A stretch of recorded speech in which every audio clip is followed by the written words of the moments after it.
جی بیونڈ فرنٹیر سرازیر یو نن سهار د 9 بجو پر مهال چې دی د بلوچستان خوزدار علاقه کې یو ترخګر چې دی نو حمله شوې ده، یو دماکه شوې ده، په هغې کې د سکول بس چې دی اپه نښه کړې شوې دی. د سکول د بس کې د 40 ته نږدې د سکول ماشومان موجود وو. په دې دماکه کې درې د سکول ماشومان چې دی دا وفات شوي دي، دا شهید شوي دي، او ورسره 2 نور وګړي دي. په پاکستان کې د ترخګرۍ دا نوې لهر چې خورېږي، په پاکستان کې دننه چې د هندوستان کم دا بزدلانه کاروایي دي، دې حوالې سره به خبرې اترې کوو. په دې باندې آی اس پی آر چې کوم دی دا نرم بیان راغلی دی، آی اس پی آر کیټګوریکلی دا خبره کړې ده چې په دې کې د هندوستان ملوث دی. په دې پروګرام کې ما سره په سټوډیو کې سیف الله موجود دی. سیف الله ډېره مننه. او د دې نه علاوه موږ سره په زوم کال باندې انوار الحسن موجود دی. تاسو به پیژنئ، د پاکستان ډېر پرومیننٹ صحافی دی. سر آپ کے ٹائم کا بہت شکریہ سر. تھینک یو سر.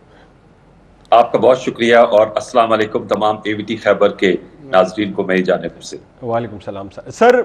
سب سے پہلے تو یہ جو افسوسناک واقعہ ہوا ہے صبح،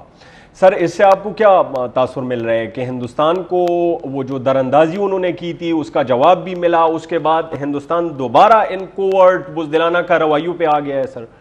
انتخاب ایسا ہے کہ آپ کے علم میں ہے کہ 6 اور پہلگام واقعے کے بعد بھارت کی جانب سے ایک بیانیہ بنایا گیا کہ یہ پاکستان کی جانب سے سپانسر کرائے جاتے ہیں ایسے اقدامات. پاکستان کے وزیر اعظم نے باقاعدہ یہ آفر دی کہ آپ کسی بھی آزادانہ غیر جانبدارانہ تفتیش کرا لیں، پاکستان اس میں حصے دار بننے کو تیار ہے. وہ اردو میں جیسے کہتے ہیں ہاتھ کنگن کو آرسی کیا، لیکن اس طرف بھارت آیا نہیں. اور پھر آپ نے تمام اور آپ کے ناظرین نے دیکھا 6-7 مئی کو جو واقعات ہوئے اور پھر 10 مئی کو جب پاکستان کی جانب سے منہ توڑ جواب آیا. اب معاملہ یہ ہے کہ اس پہ آپ نے بھی بہت سے پروگرامز کیے اور ہم نے بھی کیے. ہمارے بہت سے جو ملٹری کومنٹیٹرز ان کا کہنا یہ تھا کہ دفاعی طور پہ تو بھارت کو ایسی مار پڑی ہے کہ وہاں پر ابھی تک چیخ و پکار ہے اور اس کی چیخیں جو ہیں وہ واشنگٹن ڈی سی تک پہنچی ہیں. اجیت دوول کا جو ڈاکٹرائن ہے کہ پاکستان کو پاکستان کے اندر جو ان کے سپانسرڈ پراکسیز ہے ان کے ذریعے حملہ کرنا. تو آج وزیر اعظم پاکستان نے صحافیوں سے گفتگو کرتے ہوئے کہا ہے کہ بھارت اس بات پر متفق ہو گیا ہے کہ 30 مئی تک جو فوجیں ہیں وہ دوبارہ امن کی صورتحال کی پوزیشن پہ چلی جائیں گی. تو اس کا مطلب ہے ملیٹریلی تو اب وہ کوئی اور مس ایڈونچر کرنے کے قابل نہیں رہے. لہٰذا اس طرح کے واقعات کا کرنا، آپ نے خوزدار کی بات کی، بہت ہی انفارچونیٹ واقعہ ہے. بچیوں کی شہادتیں ہوئیں، اللہ تعالیٰ ان کو طریق رحمت کرے. اس کے علاوہ شمالی وزیرستان میں جو واقعہ ہوا انتہائی افسوسناک واقعہ، اس میں بچوں کی شہادتیں ہوئیں. آج آئی ایس پی آر نے اس حوالے سے بھی کہا کہ یہ بھی فتنہ الخوارج کی جانب سے کارروائی کی گئی ہے. تو اس طرح کے واقعات تو پاکستان میں آ رہے ہیں. اس سے قبل رمضان شریف میں جعفر ایکسپریس کا واقعہ ہوا، اس میں بھی بی ایل اے جو کل عدم تنظیم ہے، اور آپ کے علم میں کہ جب وہ واقعہ بھی ہو رہا تھا تو بھارتی ٹیلی ویژن چینلز پہ بی ایل اے کے ترجمان آ کر گفتگو کر رہے تھے. تو یہ بھارت کا جو طریقہ کار ہے اب یوں ہی لگتا ہے کہ دوبارہ سے اس پر واپس آ گئے ہیں. بھارت کے خلاف، پاکستان کے خلاف انہوں نے جنگ کر کر دیکھ لی، ناقابل تسخیر دفاع ہے اور انہوں نے ہمارا رسپانس دیکھ لیا. جی یہ جو مودی ڈاکٹرائن ہے یا جو اجیت دوول ڈاکٹرائن ہے جس کی آپ بات کر رہے ہیں، اس جو حالیہ جو سارا یہ ہوا جتنا یہ سب کچھ، اس سے تو اس ڈاکٹرائن کو بھی بڑا انڈیا میں دھچکا پہنچا ہوگا. جی بہت دھچکا پہنچا. آپ دیکھیں کہ انڈیا کی اپوزیشن سے لے کر ان کا اب میڈیا سوال کر رہا ہے کہ ہمیں بتایا جائے کہ آپ کے وزیر خارجہ، یعنی کہ بھارت کے وزیر خارجہ جے شنکر نے کہا کہ ہم نے پاکستان کو مطلع کیا تھا کہ ہم ٹارگٹس ہٹ کر رہے ہیں، ہم ملٹری کو انگیج نہیں کرنا چاہتے. اس کے بعد سے لے کر اب تک آپ دیکھ رہے، چاہے وہ راہل گاندھی ہیں جو ان کے اپوزیشن لیڈر ہیں، وہ کہہ رہے ہیں کہ آ کے لوک سبھا میں آ کر بتائیں کہ آپ لوگوں کا کتنا نقصان ہوا، کتنے جہاز پاکستانی ایئر فورس نے مار کرائے. جو ان کے سینئر صحافی ہیں وہ سوال کر رہے ہیں. پہلے ابھی تک بھارت نے سرکاری طور پر اس حقیقت کو نہیں مانا کہ ان کے 6 طیارے اس میں گرے ہیں، لیکن آپ کے سامنے ہے. اب تو نیو یارک ٹائمز ہو یا دیگر جو موقر ادارے ہیں، صاحب انٹرنیشنل میڈیا آؤٹ لیٹس، جو ملٹری کومنٹیٹرز ہیں، ان کے اپنے جو ملٹری کومنٹیٹر ہیں پروین سوہانی، وہ کہتے ہیں کہ قرینِ قیاس ہے کہ بھارت کے 4 سے 5 طیارے گرے ہیں. پاکستان نے تو ان کی آڈیوز بھی سنا دی ہیں، ان کے طیاروں کے بارے میں بتایا کہ 3 رافیل ہیں، ایک سو-30، ایک مگ 29 اور ایک میراج 2000. سوالات اٹھ رہے ہیں اسی اپنی ہزیمت کو چھپانے کے لیے. آپ نے دیکھا کہ ان کے فارن سیکرٹری نے لوک سبھا میں پارلیمانی کمیٹی کے سامنے کہا کہ اس میں امریکہ نے بالکل مداخلت نہیں کی، پیس انہوں نے نہیں کرایا، یہ دونوں ملکوں نے مل کر سیز فائر کی ہے۔ میرا یہ خیال ہے کہ بھارت کو توقع ہی نہیں تھی، انہوں نے تو امریکہ کو جو ان کے جیو اسٹریٹجک پارٹنر ہے یہ تاثر دیا تھا کہ ہم نیٹ سیکیورٹی پرووائڈر ہیں آپ کو انڈو پیسیفک میں، جس کو وہ انڈو پیسیفک کہتے ہیں ایشیا پیسیفک کو۔ اب امریکہ کے سامنے بھی ان کی کلائی کھل گئی ہے، اور امریکی صدر ڈونلڈ ٹرمپ نے متعدد بار کہا ہے، ہائفینیٹ کر دیا ہے پاکستان اور بھارت کو، جو بھارت کے لیے ہمیشہ وہ کہتا تھا کہ پاکستان سے تو اس کا کوئی مقابلہ نہیں۔ اب وہ کہہ رہے ہیں پاکستانی لوگ بڑے فتین ذہین ہیں، ان کے بڑے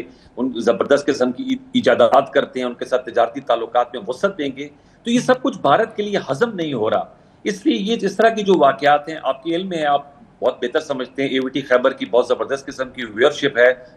خیبر پختونخوا میں کتنا زیادہ نقصان ہو چکا ہے، ناقابل تلافی نقصان ہوا ہے۔ بلوچستان میں پراکسیز جو ہیں انہوں نے کتنی بے گناہ جانیں لے کر جا چکی ہیں، اور یہ سلسلہ جاری ہے۔ آج کا بزدلانہ حملہ جو ہے خزدار کا، وہ بھی اس کا منہ بولتا ثبوت ہے۔ اب آپ دیکھیں بچیوں کی اسکول بس ایک سافٹ ٹارگٹ ہے، انہوں نے جتنے ٹارگٹس کیے وہ بھی سافٹ ٹارگٹس تھے، مساجد تھیں بہاولپور میں، مریدکے میں، مظفر آباد میں، تمام سویلین ٹارگٹس کو ہٹ کیا۔ ہم نے جتنے بھی ان کے ٹارگٹس ہٹ کیے وہ سارے فوجی تنصیبات تھے۔ تو اب یہ اجیت دوول جو ڈاکٹرائن ہے اسی کے تحت معاملات کو آگے چلائیں گے۔ آخر ظاہر سی بات ہے، آپ کو یاد ہوگا کلبھوشن یادیو بھی بلوچستان سے ہی گرفتار ہوئے تھے۔ جی جی سر، جی جی جی میرے ایک سوال ہے آپ سے، جو جے شنکر کے اس پہ انہوں نے مطلب ایک بیان دیا تھا کہ ہم نے پاکستان کو انفارم کر دیا تھا کہ ہم جو ہے ٹیررسٹ ہائیڈ آؤٹس پہ جو ہے ہم اٹیک کرنے لگے ہیں یا میزائل گرانے لگے ہیں، لیکن اس سے پہلے اگر ہم دیکھیں تو یہ تو ہماری گورنمنٹ اور ہمارے ایجنسیز کو بلیم کرتے تھے کہ یہ ملے ہوئے ہیں۔ تو یہاں پہ کچھ سمجھ نہیں آتی کہ ایک طرف تو یہ ہمیں بلیم کر رہے ہیں کہ یہ ملے ہوئے ہیں، دوسری طرف سے ہمیں انفارم کر رہے ہیں کہ ہم یہاں پہ میزائل گرا رہے ہیں۔ یہ کوئی بڑا کنفیوزنگ سا اسٹیٹمنٹ نہیں ہے ان کا؟ میں یہی تو آپ سے کہہ رہا ہوں نا کہ وہ کیا شعر ہے، اس سادگی پہ مر نہ جائیں ہم اگر اعتبار ہوتا۔ اب اندازہ کریں کہ نریندر مودی نے جو قوم سے خطاب بھی کیا تو اس میں بھی انہوں نے کہا کہ ہم نے تو پاکستان میں جو ٹارگٹس ہیں جو ان کے مطابق ٹیررسٹ سپاٹس ہیں ان پہ حملہ کیا، اور انہوں نے حیرت انگیز انداز میں کہا کہ اور پاکستان نے جواب پر ہم پر ہی حملہ کر دیا۔ بڑی میمز بنی ہے سر اس کی، آپ کو یاد ہوگا۔ اور ان کے آپ نے سنا ہوگا ڈی جی ایم او کی جو پریس ٹاک تھی جس میں بھارت کے ایئر فورس کے نمائندے بھی تھے، نیوی کے بھی تھے، تو اف یو ریممبر جب ان کے بھارتی ترجمان سے سوال کیا گیا ان کے جرنلسٹ کی جانب سے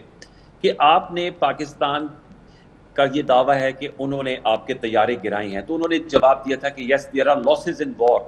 کوئی فگر نہیں بتائی۔ پھر انہوں نے کہا آپ نے پاکستان کا کتنا نقصان کیا، تو انہوں نے کہا ہم تو پاکستان کو انگیج نہیں کرنا چاہ رہے تھے، ہم تو پاکستان کو انگیج نہیں کر رہے تھے، ہم تو اس ٹارگٹس کو مار رہے تھے۔ تو یہی تو معاملہ یہ ہے کہ ان کی اب بیانیہ بھی پٹ رہا ہے۔ دیکھیں وہ ششی تھرور کو لے آئے ہیں اپنے پارلیمانی وفود بھیجنے کے حوالے سے، جو کانگریس کے فارن ریلیشنز کمیٹی کے سربراہ ہیں اور اپوزیشن پارٹی کے رہنما ہیں، یعنی کہ جے شنکر فارن سیکرٹری رہے، ان کے وزیر خارجہ رہے ہیں، وہ اس وقت ان کے لیے غیر فعال ہوتے ہوئے نظر آ رہے ہیں۔ راج ناتھ سنگھ جو ان کے وزیر دفاع تھے، جو بڑی بڑی باتیں کرتے تھے، رافیل کی پوجا کرتے تھے، وہ رافیل طیارے گر گئے۔ پھر ان کے جو وزیر داخلہ ہیں امت شاہ،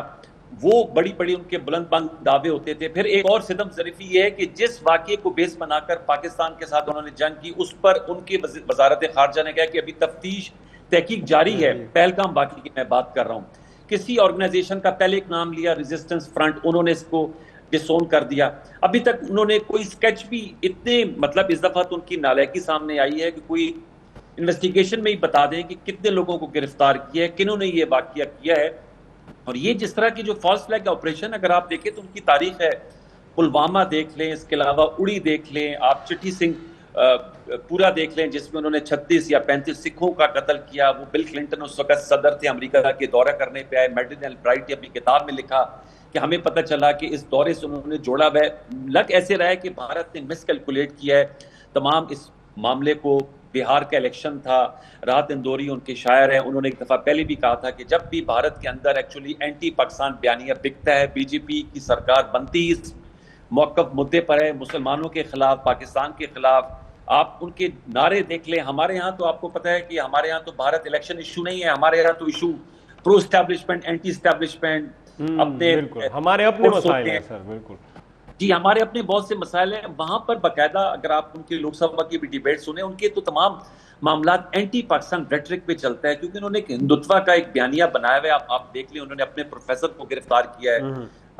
تو محمد علی خان نام ہے یا علی محمد نام ہے ان کا، ان کو گرفتار کیا ہوا ہے. اس کے علاوہ انہوں نے جو یوٹیوبر ہیں جوتی ملہوترا، انہیں کہا ہے کہ جی وہ پاکستان کیا کام کر رہی تھی، ان کو گرفتار کیا ہوا ہے. اس کا سر تعلق بھی بی جے پی سے نکلا تھا اس کے بعد. جی آپ کو میں یہی بتا رہا ہوں کہ ان کو اب آپ نوٹ کر لیں کہ وہ ان کی جانب سے چاہے دفاعی فرنٹ ہے، ادھر انہوں نے بہت بری حقیقتاً میں آپ کو بتا رہا ہوں کہ تمام ان کے ملٹری کومنٹیٹرز، کرن تھاپر، ان کا جو وائر جس پہ وہ پروگرام کرتے ہیں وہ میں سنتا ہوں،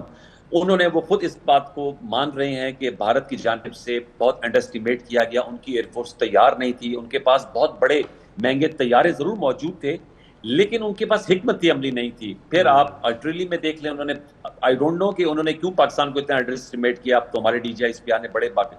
بڑے زبردست انداز میں کہا ہے کہ وی آر ناٹ پیلسٹائن اینڈ یو آر ناٹ اسرائیل. تو پاکستان کو انہوں نے انڈر اسٹیمیٹ کیا، بیچ نہیں سکے. امریکہ کے سامنے وہ ایکسپوز ہو گئے. وہ نیٹ سیکیورٹی پرووائڈر اپنے آپ کو بیان کر رہے تھے، وہ ان کے جو دعویٰ تھا وہ پاش ہو گیا. اور مجھے تو لگتا ہے یہ رافیل نہیں گرا، ان کی یونائٹڈ نیشن سیکیورٹی کونسل کی جو پرماننٹ ممبرشپ کی درخواست تھی وہ بھی گر گئی ہے. ساتھ میں جی سر بالکل. سر جی میں یہاں پہ سیف آپ کی طرف آنا چاہتا ہوں. سیف یو تپوس زیادہ امپورٹنٹ دی کنه بھارت په کشمیر باندې د یو درې ملک د ثالثه نه ولې یریږي؟ لکه بھارت ولې دې نه غبراویږي چې یاره په کشمیر باندې یو نیوټرل بل یو پینل راشي، ابزرور راشي، او په بھارت یا یو بل ملک راشي، امریکا راشي او په کشمیر باندې خبرو ګور انتخاب داسې ده چې په کشمیر کې چې کوته ګورې سونه پروټیسټ روان دي یا الته کې چې کم د حریت والدي هغه خو لکه د پاکستان په فیور کې لګیا دي او د پته رکو بل فرض کله هم په کشمیر کې ریفرنډم وشو نو چانسز دي چې دا زموږ نه لاړ شي. دی په ریفرنډم باندې ډېر زیات یریږي د هندوستان والا، لکه کوئی تھرډ دغه راځي د دې بیسټ سولوشن روزي په کشمیر کې د بل فرض ریفرنډم وشي چې یاره دی چا سره دی آزاد پاتې کیږي، هندوستان لته غواړي یا پاکستان لته غواړي. نو اوسه پورې چې کوم مونږ تخکاری چې کوم الته کې د هندوستان کمل د ظلمونه کوي په د مسلمانانو باندې، اوس هم چې کوم د پهلګام د اٹیک وشو نه پس د مسلمانانو تر راوړو نیریټیو بلډ کو په نیریټیو باندې دا شو کو چې مسلمانان د هندوانو خلاف دي. د دې مسله هم دا د ارټیکل 370 چې دی امپوز کو د مقصد سو چې دغلته کې به مونږ خپل هندوان چې دی اب مونږ ته کې آباد کو او دغه ځکه دا چې کوم کشمیری پندس دا خبره ده دا به دغه ځکه ښه آباد شي. هر کله کو بیا مونږ چې د درېمګړې ملک نو او بیا چې ته خبره لیټ سپوز ریفرنډم ته ځي یا د خلکو د رای طرف ته ځي نو زمونږ به دلته کې دومره یو ریشو وي چې مونږ به مایټ بي چې کشمیر خپل طرف ته راوړو. ډیموګرافي چینج کولو یو د پر د دې بھرپور چې دی نو کوشش روان دی. بل دا دغه خبره ما ته کول انتخاب لکه د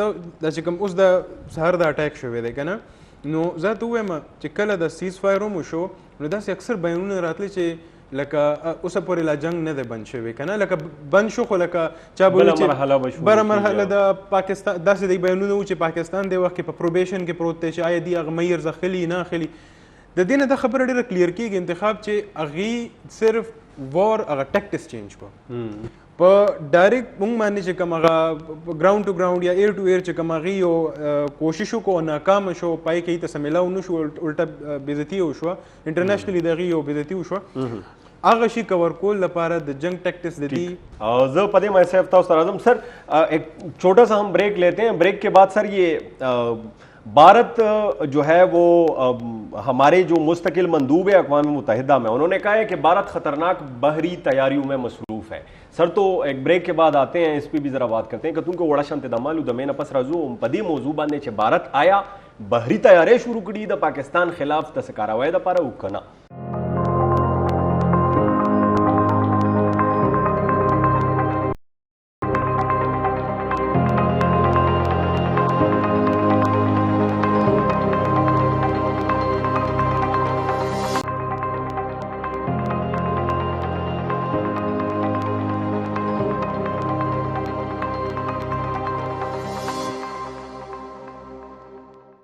جی دمین پس وزیرو دمین مخ کی ما دا خبرہ کولم جو بھارت کی طرف سے جو اس طرح کے جو ارادے سامنے آ رہے ہیں جو ہمارے مستقل مندوب نے بھی بیان دیا ہے، کیا بھارت مزید کوئی مس ایڈونچر کرنے کے موڈ میں ہے یا کوئی دوسری حماقت کرنے کے موڈ میں ہے؟ سر دیکھیں آپ کچھ بھی نریندر مودی سے ایکسپیکٹ کر سکتے ہیں، لیکن ابھی تک کی جو اسیسمنٹ یہ ہے جو ان کے ساتھ 6 سے 10 مئی تک ہو گیا ہے، بہت سے ملٹری کومنٹیٹرز کا یہ کہنا ہے کہ اگر کوئی انہوں نے دوبارہ ایسی کوئی حرکت کرنی ہوگی تو انہوں نے بہت بڑی پلاننگ کے ساتھ کرنی ہوگی، بڑی فورس کے ساتھ پھر ان کو کرنی پڑے گی۔ آپ نے بحری کی بات کی، آپ کو یاد ہوگا کہ جب یہ ٹینشن کریٹ ہو رہی تھی تو وکرانت بھی وہ لے کر آئے تھے ہمارے پانیوں کے قریب، اور پھر وہاں سے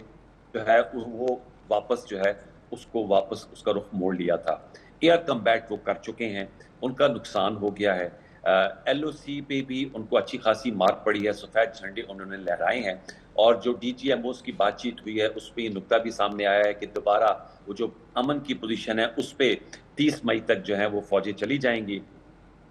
میزائل ہم نے فتح 1 فتح 2 انہوں نے ٹیسٹ کر لی ہیں۔ سائبر اٹیک میں آپ کے ویورز کو یہ بھی ضرور بتاؤں گا کہ پاکستان نے ایک نیا جو ان پہ سرپرائز ایلیمنٹ ان کے لیے تھا وہ ہماری جانب سے ان کے سائبر اٹیکس تھے۔ 70% ہے وہ ہمارے کسی گولوں کی وجہ سے، کسی میزائل حملے کی وجہ سے نہیں گئی، بلکہ سائبر اٹیکس ہم نے ایسے کیے کہ وہ بھی جو ہے ان کے لیے ایک سرپرائز ایلیمنٹ تھا۔ تو میں نہیں سمجھتا، جو میری جن ملٹری کومنٹیٹر سے بات ہوئی ہے، کہ بھارت دوبارہ ایسا کوئی مس ایڈونچر کرے گا۔ دیکھیں انٹرنیشنل ایک تو یہ سینیریو میں نے آپ کو جو میری جہاں تک سوجھ بوجھ ہے، جو ملٹری فرنٹ پہ رائے ہے لوگوں کی ماہرین کی وہ بتایا۔ دوسرا ڈپلومیٹک فرنٹ پہ آپ دیکھیں، یو ایس پریزیڈنٹ نے مشرق وسطیٰ کا بڑا عام دورہ کیا ہے، انہوں نے بہت زبردست قسم کی وہاں پر انویسٹمنٹ ڈیلز حاصل کی ہیں، سعودی عرب سے، یو اے ای سے، قطر سے۔ وہ اس کا ایک وہاں پر انہوں نے متعدد بار میڈیا سے گفتگو کرتے ہوئے، تقریر کرتے ہوئے پاکستان اور بھارت کے درمیان جو انہوں نے پیس ڈیل کرائی ہے، سیز فائر کرایا، اس کا کریڈٹ لیا ہے۔ آپ نوٹ کریں وہ اس کا کریڈٹ لے رہے ہیں، اور ڈونلڈ ٹرمپ جو ہیں وہ یہ کہتے ہیں کہ میں نے یہ پیس ایفرٹس کی کیونکہ ملینز آف پیپل وڈ ہیو ڈائیڈ بیکاز آف دس وار۔ ساتھ میں انہوں نے کہا دونوں ممالک سے کہا ہے کہ ہم آپ کے ساتھ تجارت کریں گے۔ آپ ذہن میں رکھیے کہ انڈیا اور امریکہ کی آپس میں اسٹریٹجک تعلقات ہیں، ہمارے اسٹریٹجک تعلقات نہیں ہیں، ہمارے ٹرانزیکشنل تعلقات ہوتے ہیں امریکہ کے ساتھ، ہمارے چائنا کے ساتھ اسٹریٹجک تعلقات ہیں۔ تو انڈیا کو رہے ہیں وہ پاکستان کے ساتھ کہہ رہے ہیں، پاکستان کے ساتھ بھی پاکستان کے وزیر اعظم اور بھارتی وزیر اعظم کو کہہ رہے ہیں کہ بڑے سیزنڈ پولیٹیشین ہیں، انہوں نے میری رائے پر جو ہے وہ آمادگی کا اظہار کیا۔ تو ایک موڈ ہوتا ہے اس وقت، وار تھیٹر، یوکرین رشیا کی پیس کرانا چاہ رہے ہیں، غازہ اسرائیل کی وار میں بہت زیادہ ظلم کر رہا ہے اسرائیل غازہ پہ۔ پاکستان انڈیا کا فرنٹ اب کلوز کرایا ہے ود دی ایکٹیو ڈپلومیسی آف یو ایس ٹرمپ لیڈ ایڈمنسٹریشن۔ تو میں نہیں سمجھتا کہ اس وقت انٹرنیشنل فرنٹ پہ بھارت جو ہے وہ جب تک سے رایامہ کو دوبارہ ہموار نہیں کرے گا، وہ سفارتی وفود جو 57 ممبران پر مبنی 7 وفود بھیجنے کا سوچ رہے ہیں، وہ رایامہ کے لیے کہ اپنے آپریشن سندور یا جو ان کا ایک بیانیہ ہے اس کے لیے عالمی پذیرائی حاصل کریں۔ اس پورے مارکے میں آپ نوٹ کریں بھارت کو اسرائیل نے صرف واضح سپورٹ دی، اور جو کچھ میڈیا رپورٹس ہیں کہ افغان طالبان گورنمنٹ نے، ویسے تو ایک بڑی اہم ڈیولپمنٹ یہ بھی ہے کہ افغان جو وزیر خارجہ ہیں ان کی اور اسحاق ڈار صاحب کی، ہمارے نائب وزیر اعظم کی ملاقات بھی ہوئی ہے چائنا میں، اور جو ٹرائی مذاکرات ہیں وہ بھی ہوئے ہیں۔ تو میری تو ذاتی رائے یہ ہے، اور مجھے گمان بھی یہی ہے کہ بھارت پوسٹرنگ ضرور کرے گا۔ جیسے آپ دیکھیں اس طرح کا یہ واقعہ ہو گیا، یہ بھی بھارت ہی کے اسپانسرڈ لوگ ہیں نا، یہ بھی تو ایک پراکسیز کے تھرو وار کرنا جو بھارت کا ایک اجیت دوول ڈاکٹرائن ہے، چاہے وہ خیبر یا بلوچستان میں وہ تو وہ کر رہے ہیں، لیکن بارڈر پہ دوبارہ مس ایڈونچر کرنا اتنا جلدی پاسبل نہیں، اگر کرے گا تو اس کی بہت بڑی قیمت چکانی پڑے گی۔ سر یہ مطلب اس جنگ کے ساتھ جو جتنے معاہدے ہمارے ختم ہو گئے، اور اب آپ کیا سمجھتے ہیں کہ سیز فائر تو ہو گیا، یہ ڈیٹ بھی دے دی گئی، تو ان معاہدوں کا کیا بنے گا؟ پلس کہ اس سے پہلے ہم کشمیر کا جو معاملہ ہے ہم اس کو انٹرنیشنلی نہیں اٹھا رہے تھے، اور وہی بات ہے کہ معاہدے ختم ہونے کے بعد ہم اب ایٹ لیسٹ اتنے آزاد ہے کہ اٹھا سکتے ہیں۔ پاکستان کو اس پہ کیا موقف ہوگا؟ اس کو آیا انٹرنیشنلی اب ہم دوبارہ سے اٹھائیں گے؟ دیکھیے جی، کشمیر پہ تو پاکستان کا بڑا بنیادی موقف ہے، اور بڑا یکسوئی کے ساتھ تمام سیاسی جماعتوں نے ایک ریاستی موقف ہے کہ کشمیر کی ہم ڈپلومیٹیکلی، پولیٹیکلی، مورلی ان کو سپورٹ کرتے ہیں، اور ویسے بھی یونائٹڈ نیشن سیکورٹی کونسل میں اس کی قرارداد موجود ہے جو کہ سب سے پرانی قرارداد ہے along with جو فلسطین کے معاملے کے حوالے سے ہے۔ تو پاکستان تو ہمیشہ سے کشمیر پہ مذاکرات کے لیے تیار ہے، اور بعض ماہرین کی یہ رائے ہے کہ ڈونلڈ ٹرمپ نے اپنی ٹویٹ جو پہلی کی کیا میں نے سیز فائر کروایا ہے، اور اس کے بعد کشمیر کا ورڈ جو ایڈ ہوا ہے. آپ کو پتہ ہے بھارت کو چڑ ہے ورڈ کے کشمیر سے. وہ تو کہتے ہیں یہ دو طرفہ ہے, اس پہ ہم جو ہے وہ شملہ معاہدے کے تحت ہمارے, اور یہ ہمارا اندرونی معاملہ ہے سر. بالکل جی, ہمارا یہ اندرونی معاملہ ہے. تو کشمیر کا ورڈ اس ٹویٹ میں آنا وہ بھی بھارت کے موقف کی نفی تھی. پھر آپ کے علم میں ہوگا کہ نریندر مودی نے جب اپنی قوم سے خطاب کیا تو انہوں نے کہا جی ہم بات کریں گے ان کے مطابق جو ان کا بیانیہ ہے جو پاکستان کے زیر کنٹرول کشمیر ہے اس حوالے سے. تو کشمیر کا معاملہ اگر اس پر بھی بات کرتے ہیں, اگر بیس پہ بیٹھتے تو obviously اگر وہ آزاد کشمیر کی بات کریں گے تو مقبوضہ کشمیر کی بات بھی بیچ میں آئے گی. پھر پانی جو ہے دیکھیں, پانی تو انڈس واٹر ٹریٹی ہوئی ہے, یہ تو 65 اور 71 کی جنگ میں بھی نہیں بند کیا گیا. یہ تو نریندر مودی کی ایک اور بڑی حماقت ہے. ہمارے شو میں مشاہد حسین سید صاحب آئے تھے, وہ کہتے ہیں کہ بلکہ یہ تو اگر آپ نے راہل گاندھی جو انڈین کانگریس کے رہنما اور اپوزیشن لیڈر, انہوں نے کہا کہ یہ تو نریندر مودی نے جب آرٹیکل 35 سے اور 370 کو منسوخ کیا تو انہوں نے تو چین کو بھی اس کشمیر کے معاملے میں ان کو لے آئے, کیونکہ آپ کے علم میں ہے کہ ان کا بھی انڈیا کے ساتھ کلیم چل رہا ہے. اور ابھی پچھلے دنوں انہوں نے ان کی بہت سی جو جگہ ان کی پوسٹوں کا نام بھی تبدیل کیا ہے. اور اب انہی کے اس فورن پالیسی مس ایڈونچرز اور جیسے آپ نوٹ کریں کہ اس مرتبہ ہمیں صرف چائنا جس کی جو آئرن بردر ہے ان کی سپورٹ نہیں, ہمیں تو ترکی اور آذربائیجان کی بھی بڑے کھلا سپورٹ آئی. آپ نوٹ کریں نریندر مودی اتنے بکلائے ہوئے ہیں کہ وہ ترکی موومنٹ چلا رہے ہیں. وہ کہہ رہے ہیں جی ترکی کی فیشن سے مت لو, ان کی جو ہے وہ مت جاؤ, آذربائیجان مت جاؤ, باکو مت جاؤ. تو آپ اس سے اندازہ لگائیں کہ ان کی جو فورن پالیسی ہے تو وہ تو اس وقت مجھے تو ایسے لگ رہا ہے کہ اس وقت وہ کافی تذبذب کا شکار ہیں, ابہام کا شکار ہیں اور پے در پے غلطیاں کر رہی ہیں. تو ان کی وجہ سے آپ بالکل میں آپ سے ایگری کرتا ہوں. جی انور بھائی, یہاں پہ یہ جو پاکستان نے جب ہمارے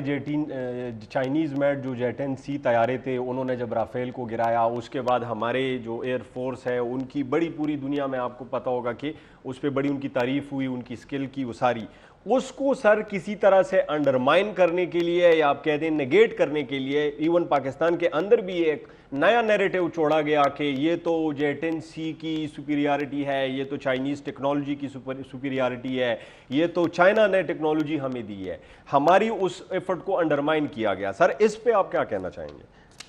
دیکھیں اس پہ بڑا اچھا وہ AVM اورنگزیب صاحب نے کہا تھا کہ رافیل بھی بڑا اچھا طیارہ ہے, لیکن مسئلہ یہ ہے کہ چلانے والے نکمے تھے.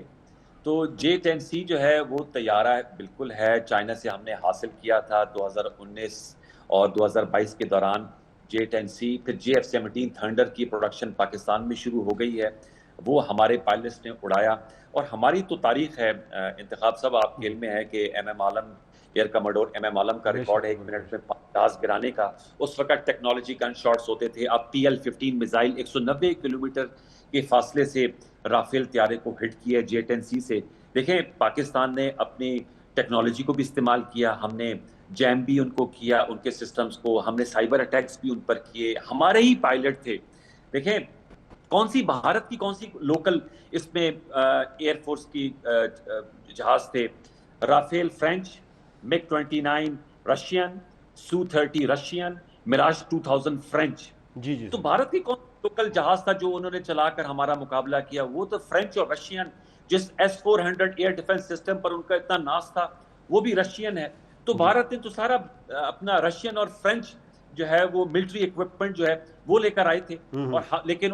لانے والے نکمے تھے. اب وہ پہلے ابھینندن بھی لائے تھے MiG-29, وہ بھی رشین تھا. اس وقت نریندر مودی نے اس ارمان کا اظہار کیا تھا کہ اگر رافیل ہوتے تو اس دفعہ رافیل تھے. تو اب وہ رافیل جو ہے وہ بھی, اور آپ یہ بھی میں آپ کو بتاؤں کہ رافیل کا بھی بٹا انہوں نے بٹا دیا ہے کہ وہ پہلی دفعہ بہت تھیٹر میں ٹرائی ہوا اور اس کے شیئر مارکیٹ میں گرے. تو ہمارے پائلٹس جو وہ تو آپ دیکھیں اب تو لوگ یہ موازنہ کرتے ہیں نا. میں نے جب اس کو بتایا کہ فرید سوانی کا میں نے پورا ویلاگ سنا, انہوں نے کہا کہ ہمیں تو ہمارے رپورٹر سے پتا چلا کہ سری نگر میں ملبہ آ کے گرا ہے, بٹھنڈا میں انڈین پنجاب میں آ کر ملبہ گرا ہے. وہ تو ان کا جو براموس کی سٹاک پائز تھی ان کو ہم نے اڑایا. تو اس دفعہ تو اب یہ ہلے بہانوں سے کوئی نہ کوئی تو اپنی خفت یا ہزیمت مٹانے کے لیے کوئی نہ کوئی بیان گھڑیں گے. دیکھیں یہ تو آپ اور میں جب گفتگو کر رہے ہیں ہم کہتے ہیں ایک فرنٹ ہے ملٹری فرنٹ, ایک فرنٹ ہے ڈپلومیٹک فرنٹ, ایک فرنٹ ہے وار آف نیریٹیوز کا. اگر وہ اتنے چیمپئن بنتے ہیں, سب سے کہتے ہیں اولڈسٹ ڈیموکریسی ہے, لارجسٹ ڈیموکریسی ہے, لارجسٹ ڈیموکریسی, اولڈسٹ تو نہیں ہے, تو اس میں انہوں نے تمام یوٹیوب چینل, آپ کے چینل کا بھی یوٹیوب چینل بین کر دیا, پاکستان کے ایکس اکاؤنٹس بین کر دیے.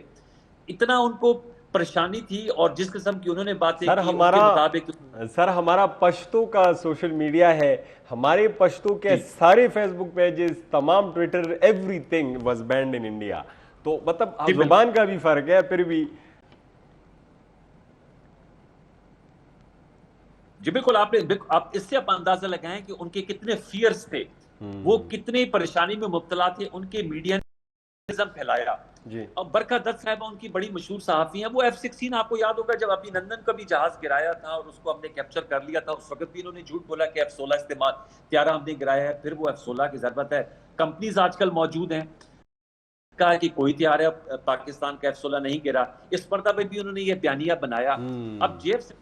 ہو J-10CO ہمارے پائلٹس نے اڑایا ہے, ان کو مار پڑی ہے, ان کے طیارے گرے ہیں, وہ اپنی شواہد لائیں یا اس حوالے سے کوئی نمبرز بتائیں. میں نے آپ کو بتایا ان کے انڈین ایئر فورس کی ترجمان کے پاس جواب کوئی نہیں تھا. اب تو راہل گاندھی نے,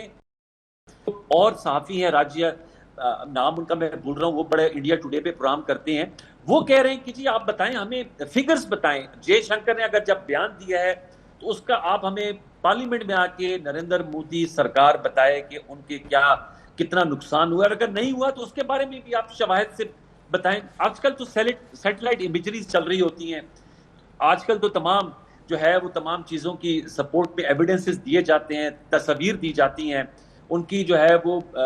نمبرز بتائے جاتے ہیں. اب تو آپ کی ناظرین کو بھی معلوم ہوگا کہ جو سیٹس ہوتی ہیں وہ کمپنی بنانے والے بھی سیٹس بتاتے ہیں, جو ایجیکشن سیٹس ہوتی ہیں جو پائلٹس یوز کرتے ہیں. تو اس حوالے سے بھی بہت سی نکات سامنے آئے ہیں. جی سر, کہنے کا میرا مقصد ہے کہ اب جو دیکھیں وار جو ہے, اب وہ وار آف نیریٹیوز ہے. ظاہر سی بات ہے اس میں بھارت کا میڈیا, بھارت کی افواج, بھارت کے وسائل ہم سے 4 گنا زیادہ ہیں, وہ بڑا ہے ہم سے رقبے کے لحاظ سے. لیکن اس وار نے یہ بھی شو کیا ہے کہ the size doesn't matter always, the strength matters. صرف سائز آپ جنگ جیت سکتے, آپ کو اسٹرینتھ سے جنگ جیتنا ہوگی. بھارت میں معاملہ یہ ہے کہ وہ اپنے سکھوں پر نہیں ڈیپینڈ کرتے. بھارتی مسلمان جو ان کے حاشیہ بردار ہیں وہ تو اویسی صاحب اور اس طرح کے اور جو ہیں وہ تو بیانات دے دیتے, لیکن مسلمانوں پر وہ ڈیپینڈ نہیں کرتے. ان کے تو میڈیا میں یہ بھی خبریں آئیں کہ جو ان کے سکھ انڈین ایئر فورس کے چیف ہیں ان کے حوالے سے بھی بہت خبریں سامنے آئی ہیں کہ غالباً ان کی اتھارٹی اور ان کی لائلٹی, ان کی سنسیریٹی کو بھی وہ ڈاؤٹ کر رہے ہیں. تو اس وقت کمپلیٹ ڈس سے رے میں ہے, پریشر میں ہے مودی. آپ کا جو پہلے سوال تھا کہ کوئی مس ایڈونچر کر سکتے ہیں, آپ ان سے کوئی ایکسپیکٹ تو کر سکتے ہیں, لیکن کرینہ قیاس یہ ہے کہ اب اس وقت وہ ظاہر بات ہے پوری دنیا کی وہ آپشنز نہیں رہے ہیں ان کے پاس. بالکل. اب سر آپ کا ٹائم دینے کا بہت شکریہ سر. انشاءاللہ کوشش ہوگی کہ آپ کو اسٹوڈیو میں بلا کے اسی ایشو پہ تفصیلی اگلے ہفتے یا اس کے بعد جب بھی آپ کو ٹائم ملا انشاءاللہ آپ کے ساتھ تفصیلی اس پہ گفتگو ہوگی. آپ کے ٹائم کا بہت شکریہ سر. تھینک یو. بہت شکریہ. تھینک یو ویری مچ فار ہیونگ می. صرف پدې کې مونږ یو دوه درې سوالونه ما تاسو ته پرېښودي که نه. ړومبی خو دا چې اوس دا خبره کیږي چې پاکستان اوس کھلاړي نه دی ریجنل, پاکستان گیم چینجر دی د دې هندوستان د دې ټول اپیسوډ نه پس. هاو ډو یو سی انتخاب سنگ دیم خپل خبره کې وکړه چې هندوستان دلته کې ځان یو سکیورټي پرووایډر ملک دا کړی و چې مونږ خو دلته کې یو ډېر سټرانګ نیشن یو, مونږ سره اکانومي سټرانګ ده, مونږ سره لیټسټ ټیکنالوجي ده. نو ګوته د ډیفنس وګوره S-400 ډېر ښه ټیکنالوجي ده, او دا هم خبر راځي چې S-500 اکوار کولو په دا کې نه ځکه چې 400 نه څه جوړ نشو. S-500 ویلډ وایي نو اوس S-500 ته دا کړی دی مکه دی وي چې په دې کار ونه شو نو په دویم به کوو. نو اوس هغې کې دا بیا کو جیټس ته وګورې نو ګوره مکه خبر رافیل څه داسې کمزوري جهاز نه ده, خو چلولو والا پورې ده. نو د دې او د پاکستان باره کې دا و چې چونکې اکانومي امره سټرانګ نه ده, اکانومي ویک ده. دې نه علاوه که زموږ چې کوم څونه ټیکنالوجي ده نو هغه هم دی چې دا خو چاینیز میډ ټیکنالوجي ده, نو هغه یو ویکر موږ له پرسپشن جوړ کړی و. د دې مرکې نه چې کوم دا وشو جنګ وشو, دې سره ډېر شیزونه کلیر شو انټرنیشنلی. ګوره ډونالډ ټرمپ چې کله د هر سټارټ شو که نه هغه انټرسټ نه اخیستو, هغه وی چې دی به خپله حل کړي. خو چې کله پاکستان اپریشن لانچ کو, بنیان المرصوص لانچ کو, هغه ته هم پته ولګېده چې دا شی خو بدل دی، دا گیم خو ټوټلي چینج دی، ځکه خو دې ته گیم چینجر وایي چې ده خو هندوستان غونډه کې ملک چې په رګبې هم غټ دی، په اکانومي هم غټ دی، په هر څه باندې ځان راګړي، په فوج هم غټ دی، د هغې له داسې په مخ څپېړه ورکړه او هغې سره چې کوم دې وخت کې د ریجنل سټیبلیټي چې کوم دغه نور هم خرابېږي، نو دی کې ډونالډ ټرمپ هم راغی او د نه پس چې څنګه دیم دا خبره وکړه دغه بیانونه پاکستان طرف ته نور هم لینینټ شو. دا به کتلي د پاکستان خلک چې دی ډېر ذهین دی او ډېر ښه خلک دی، دا ټایپ ذهین هم موږ یو ورسېږو کتونکي وړه شانتې د مالو د مینه پس راځو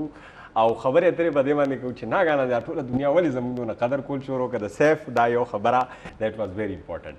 چې کله ته پاور ښې کله ته سټرینث ښې بیا دنیا ستا قدر کول شروع کړي او د مالو د مینه پس راځو.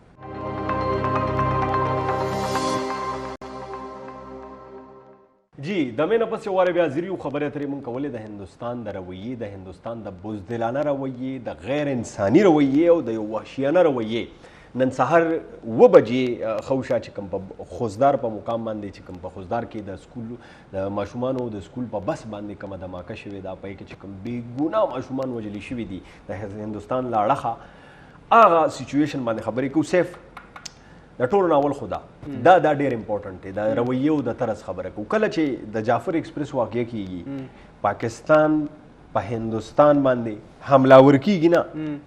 کله چې د خوزدار واقع کېږي پاکستان بینګ ریسپانسبل نیم کوي خو ضرور هندوستان او د هغې پروکسیز، بټ موږ پې اټیک نه کوو. موږ اوس د دې واقعې په بنیاد باندې دا اوس چې کومه خوزدار کې وشوه موږ په انډیا حملاور شو، دا فرق دی زما په خیال په موږ کې په هندوستان کې. ګوره انتخاب داسې ده، هندوستان خو درته به زه یو خبر راولم خو پهلې خو دا چې کومه واقع شوې ده که نه،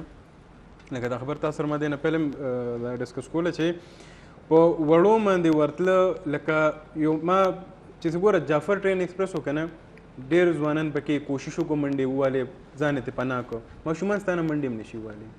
ځکه زه وایم چې دا کم خلک ماشومان دغه رنګه ولي، نو که په دې دنیا کې ټول نه لیست ورډ شته که نه د وحشیانه نه لاندې د هغې نه هم لاندې، مطلب چې بالکل باټم اف د ارت ورته ووایه، هغې نه هم لاندې خلک دا دي چې دې کې دننه دونه نشته. لکه دا خو دا سره چې تا ځان ته کمترې کېنولې وې، تړلې کمترې کېنولې تا ویشتې، نو لکه لږ غیرت دا دومره ټوپک چې تا ځان سره ګرځو، نو لږ د ټوپک به د عزت ساتلی و، لکه په ماشومانو باندې څوک ډز نه کوي که نه، لکه مونږ هم پیرنټس وي نو چې ماشومان څه ته وایي. دویمه خبره دا د انتخاب چې زما یو د هندوستان په طرز دغه نه علاوه یو بل شي زما ډېر افسوس راځي، هغه دا دی چې په پاکستان کې داسې ګوندونه شته چې هغه پهلې ښه صحیح صحافیان وو، بیا یوټیوب صحافیان شو، بیا بار ملکونو ته لاړل، نوم یې درته نه اخلم خو زه تا ته هم پته ده چې څوک دي. دې ځای نه معمولي ځای ورته هم ښکاري که نه، دې د پاکستان بد ردې ویل شروع کړي، لږ به ما بیرکې دی که اوسه. خبره دا ده پاکستان هندوستان تر اوسه پورې د کم داسې یو کس نیولی چې دا د پاکستان دی، دی هغه یو اجمل کساب را نیولي او د هغې هم دې هغه رنګ دغه ور نه کړو چې د پلانکي ځای او د پلانکي روان دي، بس الزامات یې لګوي. کلبھوشن یادو چې دی هغې کې ګارنټۍ ورکولو ضرورت شته چې د پاکستان دی که د انډیا هغه منلي دي پخپله د انډیا نه خلک د فیملی راغلي دلته کې ورسره ملاو شوې ده. کلبھوشن یادو چې دی هغه دلته کې ملاو شوی، دغه رنګ د دې چې کوم نور څومره دهشتګرد په بلوچستان کې، او کلبھوشن یادو د دې اعتراف کړی دی چې د بلوچستان نه واخلې تر د کیپي دا پورې دلته کې مونږ خپل اپریشنز کوو. حیران زه دې ته یم تاسو چې کوم د دې ځای کې د څو ګوندونه دي چې تاسو په پاکستان کې کوم معمولي مسټیک وشي، زه بای ویلنګ شوی دی یا ان ویلنګ شوی دی، تاسو بالکل په شان پاتې کېږئ، قلمونه هم راواخلئ، خپل کیبورډز هم راواخلئ، بد رد وایئ. یو پېره تاسو چې ته لیکلي دي چې یاره دا په پاکستان کې د دهشتګردي چې روان ده هندوستان روانه کړی او دې کې دننه څومره دغه دی، تاسو ته پته ده چې ستاسو ویورشپ خوړلې کېږي، تاسو ته پته ده چې لږ سافټ اینډ ای غړته انډیا سره تاسو جوړ دی، نو تاسو ځان له نور څه حالات جوړوئ. انتخاب یو منټ ما ته ما بل بیر کې خبره دا ده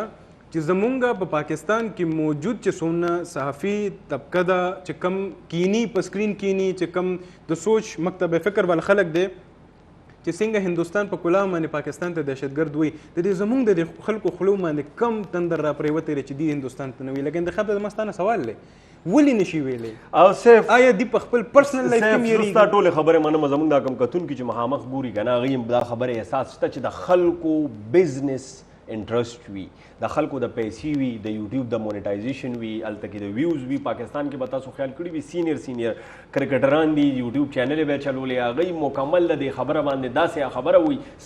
سامسونګ هماغه خبره ده. ای په مکمل ځان غلی کو. نو د خلکو خو انټرست تا خو زه یو بل طرف ایشو طرف ته ماته راوستې سیف دا نه چې په دغه ایشو باندې ستا دا کمرنټ ته زه دا زه په ګنټو اورم. وجه دا ده چې دا خبرې زه په نورو ټي وي چینلو باندې ډېرې کمې اورم، په یوټیوب چینل ډېرې کمې اورم. آی نو چې ته څومره سنسیرلی د زړه نه دا خبره کې دا پاکستان آرمی چیف جناب جنرل سید عاصم منیر پروموٹ شو فیلڈ مارشل دغه ته عہدې ته رینک ته فیلڈ مارشل په فوج کې چې دی نو د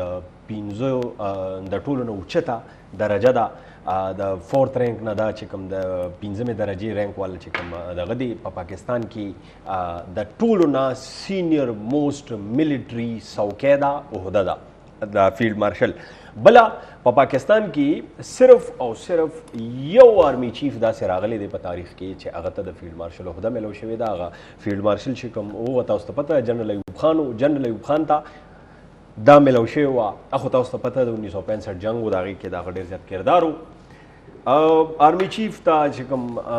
فیلډ مارشل عہده میلو شوه سیف ډېر زیات په پاکستان کې دننه پاکستان نه بهر خلکو ته تکلیف دی. یقین وکړه د پاکستان نه سیوا په انډیا کې د دې خبرې تکلیف دی چې یاره ولې لکه زمونږ د آرمی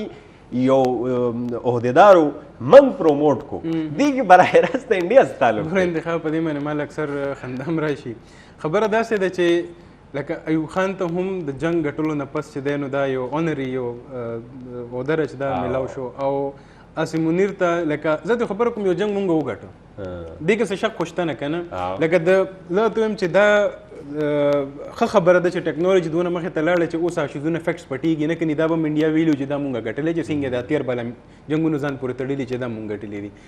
نو دې پیرې چې یو جنګ یو جنرل وګټه دا د هغه یو قابلیت دی یو قابل سړی دی هغه یو شی وګټه جنګ یې وګټه په ډېر پروټیکټفولي ډیپلوماټیک پلین علاوه چې کوم هغه یو سوچ چې څنګه به دا ټول جنګ لیډ کیږي نو وای ناٹ چې هغه ته ریکریډ میلاو شي. ایگزیکټلی او زه دا د سیف سنس آی ایم ناٹ سپوز ټو کنه ما وی چې په دې خبره زه د بل شارای والا ما خو بینګ ا هوست کتونکو تاسو قربه مزوم د په دې باندې خپل یو سو بیټس تر کوم څنګه چې سیف تاسو ته خبره وړاندې خبره ده دا سوال په ذهن کې راځي چې آرمی چیف ولې پروموټ شو فیلډ مارشل ته. زم تاسو ته وایم چې ولې پروموټ شو نه تقریبا شپږ چنده غټ چې کوم دشمنو هغه سره د ډیره بده مرغه په یو مسلط شوي جنگ کې شامل شو. جنرل عاصم منیر اوس فیلډ مارشل عاصم منیر چې کوم دی هغه وخت کې د ملک آرمی چیف و. په ملک د دنیا دباو د هندوستان میزایل مراله هندوستان نه ډرونونه مراله اسرائیلی جوړ شوي ډرونونه رااله او د هندوستان د نورو حملو هم چې دی نو په پاکستان کې د نن هم خلکو وې دا وګورئ جی پاکستان کې دا وګورئ او خلکو زمونږ ایئر سپیس وایلیټ شو زمونږ دا وشو. هغه دورانیه کې هم زمونږ چې کوم ډي جی آی اس پی آر او هغه راغو وی چې پاکستان خلک ته مطمئن اوسي هیڅ هم نشته. د پاکستان فوج د پاکستان د دفاع کولو پورا صلاحیت لري. د هغې نه پس پاکستان په رڼا ورځ په هندوستان کې دننه ملټري ټارګټ کې پاکستان تیاری راوغورځولې. پاکستان براموس تیاری تباه کې پاکستان 70% سایبر د هغې چې څومره پلیټفارمز وو هغه ګریډ سټیشن یې ورله ټولې هیک کې په 70% هندوستان کې چې دی بجلی نه وه په ګجرات او په دلی کې پاکستانی ډرونونه ګرځېدل. دې وجې موږ چې دی نو جنرل عاصم منیر چې دی فیلډ مارشل عاصم منیر کو زما په خیال دی انف شواهد دي ګوره انتخاب د شواهد دپاره لکه زه ته ووایم که نه چې دا ډیجیټل دور دی نو شواهد لکه اوس چې ته وربلي وی نو خلک وایي چې مایټ بي ایگزیجریټ کوي مطلب دی لږ زیات ویل غواړي. ګوره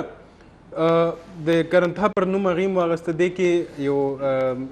د امریکې دفاعي انالیسټه ناسته وه هغې وی چې حالانکې ډېر نون د پاکستان خلاف بیانیې باندې که نه ډېره زیاته یلدا حکیم یادوی کو کرسټین فیر یادوم هم دا و کرسټین فیر چې دی نو هغې د کرن تھاپر په دا کې ووی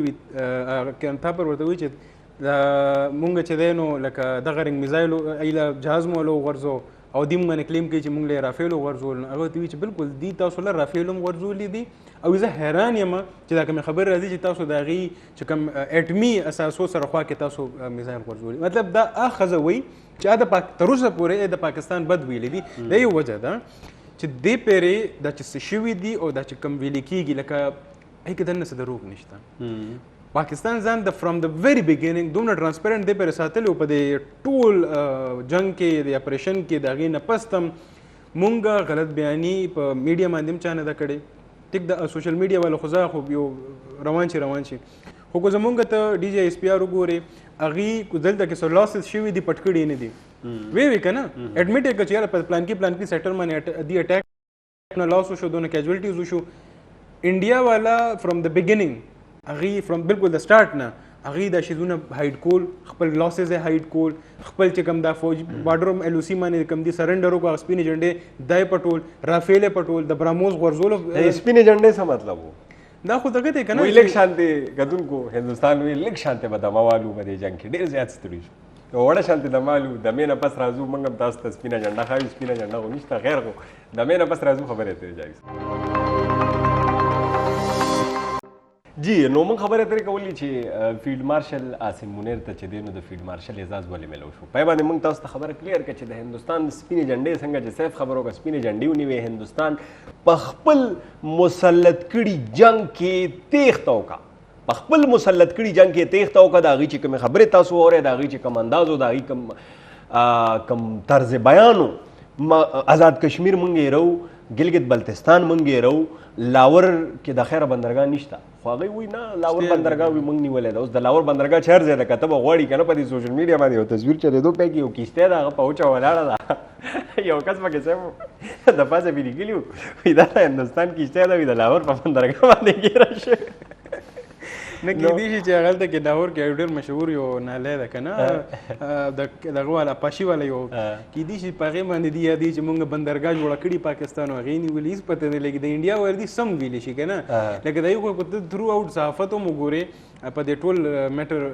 باره کې بیا نه پس تا ته پته شته ما یو څو ویډیوز کتل د چینل نومونه به هم والم د اے بي پي والا شو یا دا نور چې کوم د ریپبلک والا شو هغې ویوي که مونږ ووینو څه موږ د هندوستان څه نقصان نه دی کړی تا نقصان نه دی کړی خو تا خلکو له مازه خراب کړي دي تا خلک پرووک کړي دي تا خلکو کې دننه یو هغه جذبه پیدا کړې چې د هغې څه فایده نشته هغه سترګې سرې کړې وي خلکو له خو څه ونه په شا باندې که نه نو اوس هغه د دې یو ډېر نیګیټیو رول پاتې شوی دی او زه حیران دې ته یم که نه انتخاب لکه دا ما تاسې و لږي داسې چې دا ټولو چینلو باندې به یو شي چې د دې د خپل فوج نه دی د دې د خپل فوج دی به چې جاز خپل را پرېوته دی به چې اوس دې له سلار جوړو غواړي وي راځئ مړه په دې موبایل کې ورسره وغورځوئ دی په چا خبره په وټس اپ باندې د پاکستان جازونه غورځول ته ناست وو ځکه چې په ټولو باندې یو شان تېروه نو ټولو یو فیک پروپاګنډه چې دی نو هغه چلولې ده نو هغه یو غلط طرف ته د هغې چې کوم یو ټلټ و هغه روان و او دې وخت کې لکه زه د دا وایم هندوستان کې یو شی ګور یو زده کړه دی کوي دې کې څه شک نشته پلوامه نه پس دی جاز راولېږه نو چې جاز وله مونږ وغورځو ابینندن باندې مولا چې اوس کله انا پس دی چې کله اوس دې ځلو دی جاز نه راځي زم نه دغه ته ایر سپیس ته نه راځي دغه دی زده کړه وکړه جاز به نه لګي بیا بیا د کې جازونه غورځي بیا موږ له پوجان نیسي ګره او بیا د کې بوډا باباګانې ټکي دا غوډه چې کوم وینند نو دی مشر بابا وایي لکه زه حیران یم د خدای مطلب هغه وګوره تاسو چې دا په خپل فلمونو کې یو هیرو راشي غون پاکستان تاسو په یو میزایل والو دا بابا وته چتم دا جلوګن مووی کې نه کنه صرف بل طرف سره راځو د پاکستان په گاوند باندې موږ خبرې اترې کولې د پاکستان گاوند کې بل ملک هم دی چې هغه سره د پاکستان څخه ان ریزالوډ ایشو شته کتونکو د پاکستان ډیپټي پرایم منسٹر یعنی نائب وزیر اعظم او وزیر خارجه اسحاق ډار صاحب چې دی نو هغه د چاینا په دوره باندې دی او د دورانیه کې چې دی د هغه د دورې پر مهال په چاینا کې د افغانستان چې کوم وزیر خارجه دی د خارجه امور وزیر دی امیر خان متقی هغه هم په چاینا کې موجود دی تصویرونه مختلف راغلي دي چې په هغې کې چې کوم دی د پاکستان د چین او د افغانستان چې کوم خارجه وزیران دي یو ځای ناست دي او خبره اتره کېږي د دې میټینګ نه ډېر زیات توقعات او تمې ساتلي کېږي د څه حوالې سره د دې حوالې سره چې د پاکستان او د افغانستان د تعلقاتو یو نوی باب یو نوی چپټر شروع کېدو والا دی په دې باندې یو پوښتنه د سیف نه کوو سیف څه ته لګي چې دا کوم چاینا کې نولي دي د پاکستان او افغانستان وزیر خارجه نو ستا په افغانستان رضا کړي شي چې یاره تاسو په دې خطه کې باقي ولی انټي چاینا او انټي پاکستان کار کوي. راځي موږ سره ملاو شي چې په شریکه کار وکړو. دا اوس د چاینا نه پهلې پاکستان حکومت لبم دا دغه ورکو کریډټ ورکو چې دینه پهلې هم چې کله زموږ ډیپټي پرایم منسٹر لاړو افغانستان ته د جنگ نه پهلې د هندوستان پاکستان جنگ نه پهلې الته کې لاړو عین پس بیا د متکی صاحب دی بیا پاکستان تم رااله دغه ټایم نه پس زموږ د سره ګورډر ښه تعلقات جوړ شو. دا ما خپل شو کې حسن صاحب نه ما دا تپوس کړو مو ته چې دا اوس چې دی هندوستان ته لاړ ورپسې افغانستان ولا هندوستان ته لاړ ام آی پاکستان په کانفیډنس کې اغستل چې دینه جست پهلې لګ پهلې زموږ سره د دې خو دغه شوې د حسن صاحب هم دا وی چې زماوي چې سونه خیال دی دا به پاکستان ته وپتی او د کې پاکستان ته څه تھریټ نشته چې د هندوستان سره ملاوي. دویمه خبره دا تاسو تاسو کتلی می افغانستان هم خپل ټل چینج کړی د ټورډز پاکستان دی هم اوس پروګریسیو طرف ته روان دي. دیم پاکستان سره خې اړیکې ساتل غواړي. دا د دې یو دغه دی چې کوم خفګانونو او هغه به زم دا ډېر وړه خبره ده سغټه خبره نه ده خو جنرال مبین صاحب چې ډېر مشهور دی گرفتار دی 18 میاشتې سزا ورکړې ده او دا خبرې راځي لکه ګوره وي په رومرز کې سر فیکټ سی کنه سر یک دنم سے 20% رختیا والی وي دا خبر راځي چونکه دی ډیر زیات انټي پاکستان به لګیا او تا به د ویډیوز کتلی ډیر زیات وي چې دا وب په بندې کې او دا پلان کې او کې هغه جیل ته کړی دی هغه جیل ته کړی دی او دا لکه تاسو به کتلی مې د ځان یو ایمیج جوړ کړو د جنرال خدا جنرال دی جنرال مبین. نو خبره د دې پورې کومه چې د افغانستان او پاکستان ترمنځ د وخت کې خد غدي کولکه دی په یو خبره بل هندوستان ته لګي مونږ به بندو جنرال مبین ته لګي چې مونږ به بندو چې کم سړی راځي و به بندو دا وبو بندول لاس آسان کار دی. دا وبو بندول لپاره یو نظام روان دي. ته پته شته په دې مونسون کې دی په خپل اتر پردیش ټول چې دینو په سیلاب باندې په دې مونسون کې د مونسون نیر دی چې په دې کې دی دا بند کنه او دا مونسون د سیزن 13 وته نو دی وزن انډیا په کې ټول ډوب دا بس نو دا شیف اول خو د 13 غنټه د پر دلته ناشته د ټایم را کولو ستارت ډېر مننه کتونکو دا سدا چې پاکستان هندوستان وبنشي بندولي د پاکستان هندوستان هیڅ نشي کولی. دا یو بنیادی وجه تاسو ته دا غي غټه وجه دا ده چې پاکستان از ناٹ څنګه چې زموږ ډي جی اس پی آر خبر وکړه پاکستان از ناٹ فلسطین پاکستان از ناٹ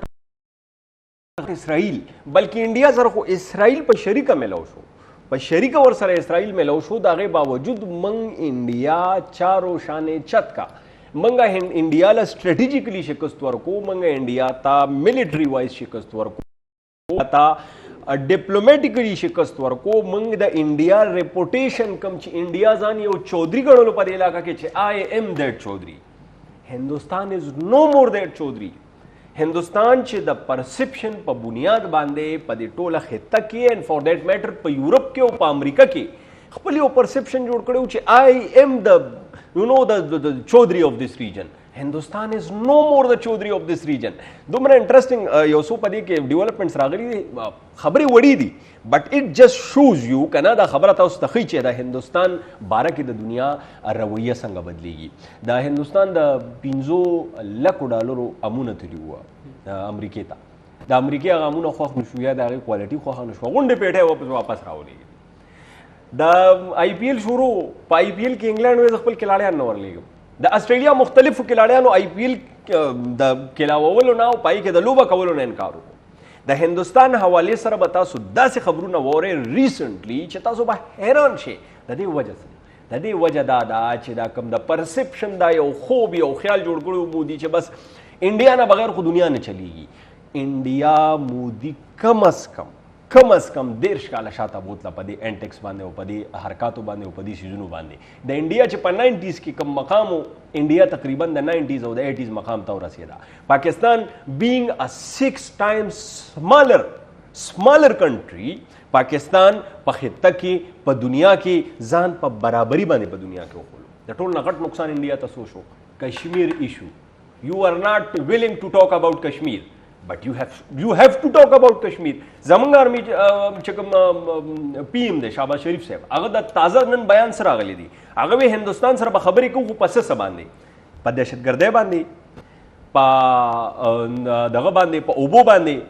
په کشمیر باندې او په تجارت باندې پدې کې انډیا صرف او صرف چې دې ټریډ غوښتو انډیا وی چې ما سره ته خبرې کې سوري په ټیرریزم باندې او په هم زه خبره کول نه غواړم دا څلور زموږ نکات دي دا څلور نکات به هندوستان مني دا غې نه پس به پاکستان هندوستان سره خبره اتره کوي باقي دا کم چې کم دا معاملات روان دي پاکستان کې دننه د هندوستان کوورټ اپریشن په دې باندې به تاسو وینئ د پاکستان په دې باندې ډېر کیلکولیټډ او ډېره ښه سټریټجي مخې ته راشي بلې هفتې کې بلې مختلف نورو خبرونو سره به ستاسو خدمت کې حاضري وو د پروګرام بیانډ فرنټیرز کې خپل قربا انتخاب عالم خان له اجازت ورکړي چې چته مو سه خاد آباد اوسئ الله